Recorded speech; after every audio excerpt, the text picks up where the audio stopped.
Welcome to Yasra gallery. இன்றைக்கி நம்ம Yasra கேலரியில் pineapple pudding எப்படி செய்கிறதுன்னு பார்க்க போகிறோம். ரொம்பவும் சிம்பிளாகவும் ஈஸியாகவும் அகர வச்சு எப்படி புட்டிங் பண்ணலான்னு வாங்க வீடியோக்குள்ளே போய் பார்க்கலாம். இந்த புட்டிங் செய்ய பேசிக்கான இன்க்ரீடியன்ட்ஸு இந்த அகர் தான். இப்போ நான் 10 கிராம் அகர் எடுத்துக்கிறேன். இது ட்ரிப்ஸாகவும் விற்கும், பவுடராகவும் விற்கும். இப்போ நான் ட்ரிப்ஸாக எடுத்துக்கிறேன். இதை நல்லா சின்னதாக வெட்டி அது ஒரு பவுலில் சேர்த்துங்க. இப்போ 10 கிராம் அகருக்கு 3/4 லிட்டர் தண்ணி கண்டிப்பாக சேருங்க. அதை நான் 1 கப்பு தண்ணியாகவும் 2 கப்பு பாலாகவும் எடுத்துக்க போகிறேன். இப்போ இந்த அகருக்கு 1/4 லிட்டர் போல் தண்ணியை நல்லா சுட வச்சு இதில் சேர்த்துக்க போகிறேன்.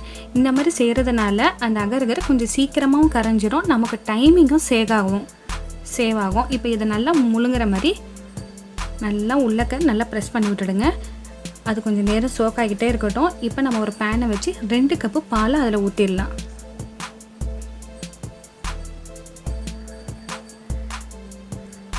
பால் கொதி வர வரைக்கும் கொஞ்சம் வெயிட் பண்ணலாம்.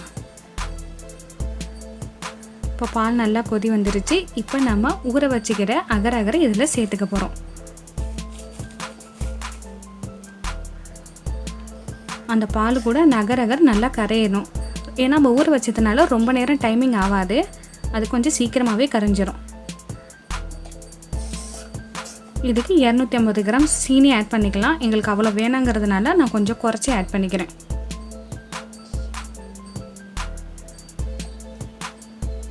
உங்களுக்கே தெரியும் பாருங்கள், அந்த அகரும் பாலும் நல்லா பிளெண்ட் ஆகிடுச்சு. கொஞ்சம் திக்கான கண்டென்சி வர மாதிரி இருக்குது, தெரியலையா? இந்த மாதிரி ஸ்டேஜில் நம்ம ஸ்டவ்வை ஆஃப் பண்ணிட வேண்டியதுதான். இப்போ இது கொஞ்சம் ஃபுட் கலர் ஆட் பண்ணிக்கலாம்.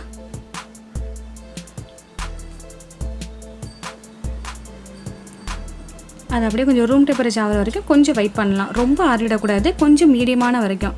இப்போ கொஞ்சம் பைனாப்பிள் எடுத்து நல்லா ஃபைன் பேஸ்ட்டாக அரைச்சிட்டு வந்துடுறேன்.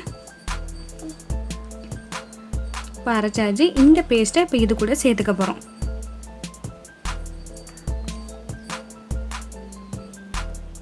இது சூடாக இருக்கும் போது பைனாப்பிளை ஆட் பண்ணக்கூடாது. இனிப்பு தூக்கி கொடுக்கறதுக்காக 1/4 டீஸ்பூன் உப்பு சேர்த்துங்க. கொஞ்சம் பைனாப்பிளில் நல்லா மைனூட் சாப்பிடு பண்ணி தனியாக வச்சுக்கிறேன். அதை இப்போ சேர்த்துக்க போகிறோம். எந்த அளவுக்கு நல்லா பொடிசாக நறுக்க முடியுமோ அந்த அளவுக்கு நல்லா பொடிசாக நறுக்கி இதில் சேர்த்துங்க. நல்லா ஈவனாக நல்லா மிக்ஸ் பண்ணி விடுங்க. இந்த கட்டிகளும் இல்லாமல் நல்லா ஈவனாக மிக்ஸ் பண்ணி விட்டுடுங்க. இப்போ ஒரு ட்ரேயில் 4 சைடும் கீ நல்லா அப்ளை பண்ணி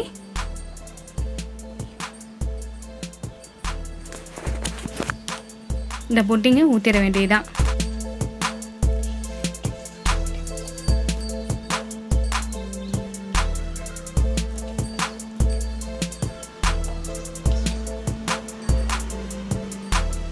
இப்போ நான் முந்திரியும் ஃப்ரூட்டி 2 கலரில் எடுத்துருக்கிறேன். கொஞ்சம் பார்க்க கலர்ஃபுல்லாக இருக்கும் அப்படிங்கிறதுனால உங்ககிட்ட என்ன நட்ஸ் இருக்கோ அதையும் நீங்கள் சேர்த்துக்கலாம்.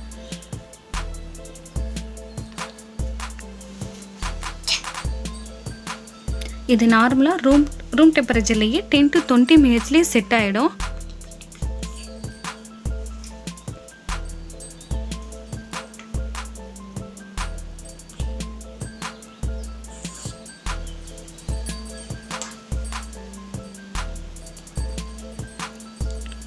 இது ஒரு 15 மினிட்ஸ் எந்த டிஸ்டர்பும் பண்ணாமல் அப்படியே செட் ஆக விட்டுடுங்க.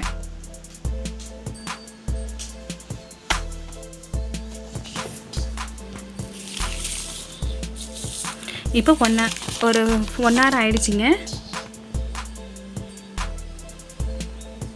நம்மளுடைய சூப்பரான ரொம்பவும் ஈஸியான பைனாப்பிள் புட்டிங் ரெடி ஆயிடுச்சு.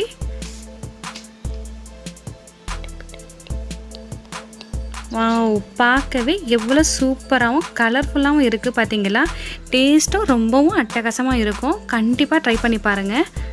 உங்களுக்கு பைனாப்பிள் பிடிக்கல அப்படின்னீங்கன்னா நீங்கள் இதில் ஆப்பிளில் இல்லை மேங்கோவில் அந்த மாதிரி எந்த ஃப்ரூட்ஸ் வேணுமோ நீங்கள் ட்ரை பண்ணி பார்க்கலாம்.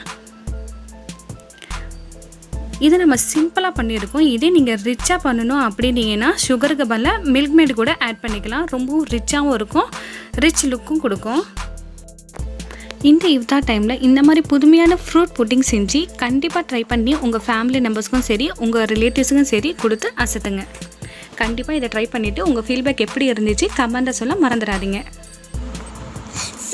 இந்த வீடியோ உங்களுக்கு யூஸ்ஃபுல்லாக இருந்தால் லைக் பண்ணுங்கள், ஷேர் பண்ணுங்கள், கமெண்ட் பண்ணுங்கள். மறக்காமல் சப்ஸ்கிரைப் பண்ணி பக்கத்தில் உள்ள பெல் ஐக்கானை